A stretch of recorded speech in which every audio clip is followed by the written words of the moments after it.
Hi everybody, it's Honest John again. Now, in psychology, a complex is a core pattern of emotions, memories, perceptions, and wishes organized around a common theme. Complexes may be unconscious, partly conscious, or even fully conscious. Though most people think of complexes as negative, such as the inferiority complex, they can be positive and useful. For example, there are people whose thoughts and behaviors and wishes are organized towards success. The best known complex is probably the inferiority complex, in which the individual believes he or she is destined for failure. He will be reluctant to express opinions, or to attempt to achieve goals, or take any risks at all. He will expect to be rejected by others and may have tendencies towards masochism. Its opposite is the superiority complex, in which the individual is convinced of his superiority well beyond his actual achievements.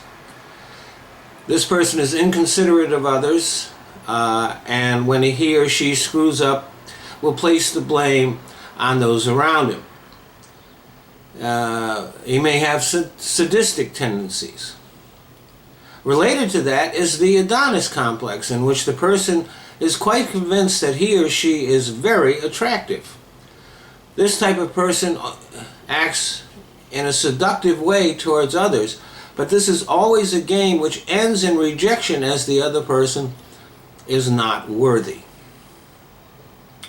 The Oedipus and Electra complexes are patterns of behavior in which the child sees himself or herself as competing with the parent of the same sex for the affection of the parent of the opposite sex.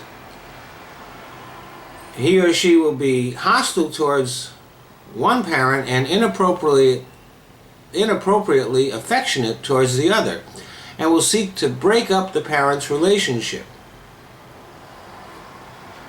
The God complex is similar to the superiority complex, but is more extreme. This person will see himself as extremely powerful and will believe in his ability to influence situations or other people that he really doesn't have any control over. The martyr complex is one in which the person takes great delight in suffering and making sure that everybody knows about it. He is also convinced that others are benefiting from his suffering. The persecution complex is similar, but this one, in the persecution complex, the individual blames his failures on others and believes that they are conspiring against him.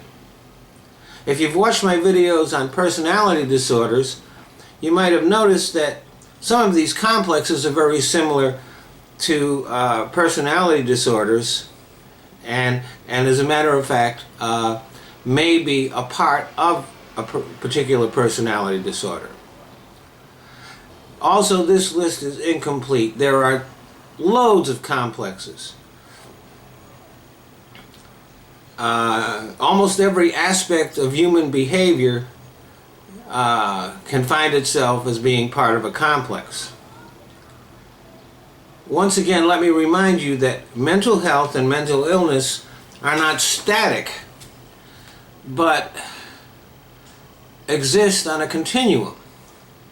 All of us have tendencies both towards the negative and the positive. So if you recognize yourself or others that you know in the descriptions of anything that I have mentioned in this series on mental illness, that is natural and to be expected. A tendency is not a pathology unless it is extreme enough to interfere with our ability to live a happy and productive life. Now, once again, I am not planning on doing any more videos related to mental health or mental illness. However, if anybody does have any suggestions, just leave them in the description box, and maybe I'll take a whack at them. In the meantime, thanks for listening.